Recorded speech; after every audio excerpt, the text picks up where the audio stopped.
یہ جو طلاق بدعت ہے, جو ایک بار میں تم طلاق دے دیتے ہو لڑکی کو اور گھر سے نکال دیتے ہو اور پھر کہتے ہو سڑک پہ گھومنے لگتی ہے اور بچوں کو لے کے کھڑی ہو جاتی ہے اور تمہاری کوئی ذمہ داری نہیں ہوتی, تم یہ غیر اسلامی کام کیوں کر رہے ہو بھائی؟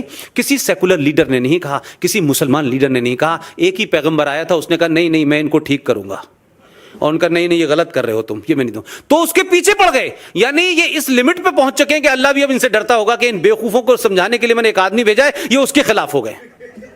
وہ بھی ڈرتا ہوگا یار کہ یہ تو اتنے بے حیا بے شرم ہو چکے ہیں, اب ان کے لیے کچھ اور بھیجنا پڑے گا. تو انہوں نے اتر پردیش میں کہا یوگی کو بھیجو یار, یہاں بھی کچھ ٹھیک ٹھاک کرو, یہاں بھی زیادہ گڑبڑ ہے. تو میں کل ملا کے یہ بات اس لیے کہہ رہا ہوں آپ سے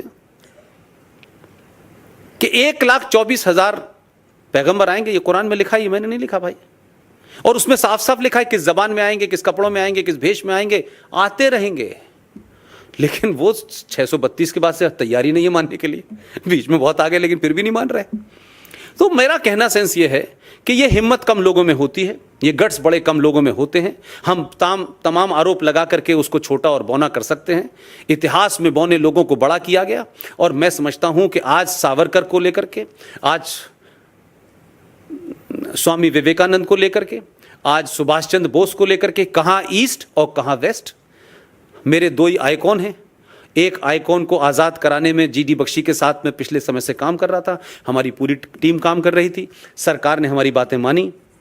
سبھاش چندر بوس آج بھارت کے ریکارڈ میں وار کرمنل نہیں ہے.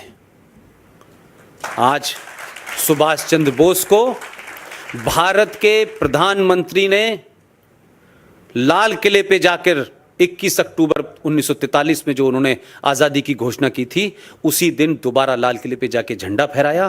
یہ اس بات کا ثبوت ہے کہ اب وہ آئیکن زندہ ہوں گے اور جو بونے تھے ان کو دفن کیا جائے گا. That is my point.